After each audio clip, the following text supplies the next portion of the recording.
আসসালামু আলাইকুম আদাব সবাইকে, আশা করি আপনারা সবাই অনেক ভালো আছেন। So today's video is all about IELTS exam, like why we do need to attempt IELTS exam and why is it so important।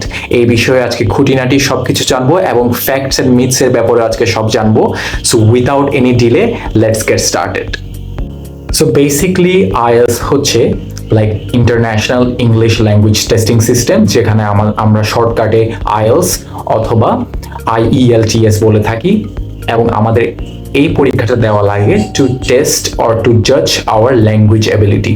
Like আমরা যখন when we are trying to go abroad, আমরা যখন বাইরের দেশে যেতে চাই তখন আমাদের ল্যাঙ্গুয়েজ টেস্টটা দেওয়া লাগে এবং তারা জাজ করে weather we will be able to communicate or not, like আমরা কি কমিউনিকেট করতে পারবো আর আদার পিপলদের সাথে অর নট, এটা একটু জাজ করেন তারা, এবং কিভাবে আমরা বাইরের কান্ট্রি মানুষদের সাথে ইন্টারন্যাশনাল ল্যাঙ্গুয়েজে কোপ করতে পারবো। সো এটা বেসিকলি জাজ করে থাকে, আর আমাদের ল্যাঙ্গুয়েজ প্রফিসিয়েন্সি টেস্ট হিসেবে আমরা IELTS এক্সাম দিয়ে থাকি। So basically either you can go for the academic purpose or maybe for general training। এখন একাডেমিক হচ্ছে যারা বাইরের দেশে লেখাপড়া করতে যাবেন এবং যারা হচ্ছে বাইরের দেশে জব করতে যাবেন তাদের জন্য জেনারেল ট্রেনিং, যেটা GT শর্ট ফর্মে আমরা বলে থাকি। So the fees are kind of same for both, like 22,500 যেটা বর্তমান এখন পর্যন্ত আছেন, এবং আমরা হচ্ছে তাদের অফিসিয়াল ব্রিটিশ কাউন্সিল বা IDP অফিসিয়াল পেজে আমরা রেজিস্ট্রেশন করতে পারি, অথবা তাদের সেন্টারে গিয়ে আমরা রেজিস্ট্রেশন করতে পারি। So British council and IDP আপাতত আমাদের বাংলাদেশের প্রেক্ষাপটে এই দুইটা সব থেকে বেশি প্রচলিত। There are other medium, might be there are other medium as well, যেখান থেকে আপনি রেজিস্ট্রেশন করতে পারবেন, বাট ম্যাক্সিমাম বাংলাদেশি মানুষরা ব্রিটিশ কাউন্সিল এবং IDPর আন্ডারে পরীক্ষা দিয়ে থাকেন। সো এখানে একটা মিথ আছে যে লাইক আমি কি ব্রিটিশ কাউন্সিলে পরীক্ষা দিব নাকি IDPতে পরীক্ষা দিব। So it's totally depends on you. Maybe আপনার লোকেশন থেকে যেটা কাছে আপনি ওখান থেকে পরীক্ষা দিতে পারেন, but there is no difference, not even subtle difference. Maybe service wise কোনো ডিফারেন্স হতে পারে, লাইক ওখানে মানুষ যারা স্টাফ যেখানে কাজ করে IDPতে ব্রিটিশ কাউন্সিলে ডিফারেন্ট স্টাফরা কাজ করে, মেবি এখানে কিছু ডিফারেন্স থাকতে পারে। আরেকটা যেটা কমন মিথ থাকতে পারে সেটা হচ্ছে IELTS এর উপর কি কোনো স্কলারশিপ আছে কিনা। It actually depends on the country, maybe in some south Asian country or maybe some Asian country can offer you based on your IELTS, like আপনাকে স্কলারশিপ অফার করতে পারে based on your IELTS score, but maximum university এখন আর কোনো IELTS এর উপর scholarship দেয় না।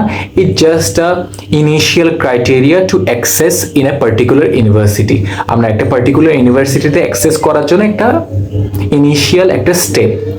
সো আপনার যদি ওদের রিকোয়ারমেন্টস অনুসারে আপনি যদি ফুলফিল করতে পারেন, লাইক একটা ইউনিভার্সিটির রিকোয়ারমেন্ট যদি 6.5 or 7 হয়ে থাকে, if you actually get that score, that means আপনি এখন অ্যাপ্লিকেশন স্টার্ট করতে পারবেন তাদের সাথে, সেই ইউনিভার্সিটিতে অ্যাপ্লিকেশন স্টার্ট করতে পারবেন। এছাড়া maybe there will be some subtle impact, maybe কোনো একটা সাটেল ইম্প্যাক্ট থাকতে পারে, like if you have a good score, maybe তারা আপনাকে আরও রিলাই করতে পারে, মেবি তারা আপনার স্কোরটা দেখে ফিউচারে কোনো যদি অ্যাসিস্ট্যান্টশিপ হয়ে থাকে, যদি কোনো লাইক কনফারেন্স হয়ে থাকে, যদি কোনো সেমিনার হয়ে থাকে, যদি কোনো আপনার ক্লাবিং করা হতে পারে ইউনিভার্সিটিতে, ওটা আপনার উপর একটু রিলাই করতে পারে। But it's totally like subjective ভাবে যদি আপনাকে তারা প্রেফার করে, এটা তাদের ব্যাপার। বাট ওভারঅল যদি আমি কথা বলি, there is no such scholarship for IELTS। So এটা একটা basic myth, but you need to know the language. যদি স্পেসিফিকভাবে এক্সাম ডিউরেশনের কথা বলি, বেসিকলি এখানে 2.5 থেকে 3 ঘন্টার এক্সাম হতে পারে। লাইক 2.5 ঘন্টার এক্সাম হচ্ছে স্ট্যান্ডার্ড। লিসেনিং টেস্ট দিয়ে তারা শুরু করে থাকেন, 30 মিনিট এর লিসেনিং টেস্ট হওয়ার পর উইদাউট এনি ব্রেক তারা রিডিং টেস্ট শুরু করে দেন, রিডিং টেস্ট 1 আওয়ারের, and then after reading test without any break তারা রাইটিং টাস্ক শুরু করে দেন। So there is no gap between the exams, and at a stretch আপনি 2.5 ঘন্টা বা 3 ঘন্টার একটা এক্সাম হতে পারে। সো এটা অফিসিয়াল ভাবে সবকিছু যদি আপনার চেকিং করা হতে শুরু করে বাকি যা যা ফর্মালিটিস আছে 3.5 ঘন্টা বা 4 ঘন্টার হতে পারে এক্সামটা। সো বাট রিয়েল এক্সাম যেটা আপনি আপনার অ্যাবিলিটি টেস্ট করবে সেটা 2.5 ঘন্টা স্ট্যান্ডার্ড ওয়াইজ হতে পারে। এবং আপনার স্পিকিং টেস্টটা ডিফারেন্ট দিনে হয়ে থাকে। আপনি যদি কম্পিউটার বেসডে দেন, কম্পিউটার বেসড অ্যান্ড রিটেন বেসডে পরীক্ষা হয়ে থাকে। কম্পিউটার বেসড হচ্ছে কম্পিউটারের মধ্যে আপনি পরীক্ষাটা দিবেন, আর রিটেন পেপার বেসডে হচ্ছে আপনি হাতে লিখে একটা এক্সাম সেন্টারে বসে আপনি এক্সাম দিবেন। সো আপনার হচ্ছে যদি কম্পিউটার বেসড হয়ে থাকে সেম ডেতে আপনার স্পিকিং টেস্টটাও হয়ে যাবে, বাট পেপার বেসডে যদি দেন হয়তো মেবি আফটার 2 days অথবা 3 days আপনাকে জানিয়ে দেওয়া হবে, অথবা আর্লিয়ার দেন আপনার পরীক্ষার মেইন 3টা পরীক্ষার আগের 2-3 দিন আগে স্পিকিং টেস্টটা হয়ে যেতে পারে, অথবা পরেও হতে পারে। আপনাকে হচ্ছে 1 week আগে বলে দেওয়া হবে, অথবা যখন আপনি রেজিস্ট্রেশন করেছেন তখনই বলে দেওয়া হবে যে আপনি স্পিকিং টেস্টটা কখন হবে অ্যান্ড আদার মডিউলস যেগুলো আছে পেপার বেসডে সেগুলো কোন দিন এক্সাম হবে।